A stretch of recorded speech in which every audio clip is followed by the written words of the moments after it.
Good morning everyone. ঠান্ডায় কেমন আছো সবাই বলো। আজকে তোরই স্কুলে যাচ্ছে এই টিফিন নিয়ে, আর মোয়াটা হচ্ছে জাস্ট টেস্ট করার জন্য ওকে হাফ দেওয়া হয়েছে। আমি পরে নিলাম পাপার প্যান্ট, পাচ্ছি না কিছু দূর একটা পড়তে তো হবেই, পেয়ে গেছি হাতের কাছে, পরে ফেললাম। কেমন লাগছে জানাও। আর এই যে ফুল ফুল নিয়ে উনি ব্যস্ত। কি মনে হচ্ছে তো? পিঙ্ক লাগছে তো, তুই বল। বুঝতে পারছি না। গোলাপ কি পিঙ্ক কটন বার্ডসের ওই ফোলা ফোলার মতো লাগছে।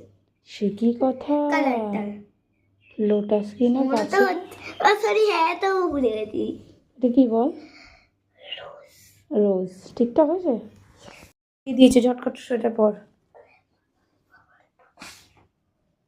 তাড়াতাড়ি পর তাড়াতাড়ি। ও কোনো সময় সোয়েটার টুপি কিচ্ছু পরতে ভালো লাগে না। এই ঠান্ডাতেও বাড়িতে একটা ওই হট প্যান্ট আর একটা টপ পরে থাকে। তার তো কোনো রকম এটা পরানো হলো, বাসে উঠেই খুলে ফেলবে। কী যে করি ওকে নিয়ে, কি সমস্যা আমার।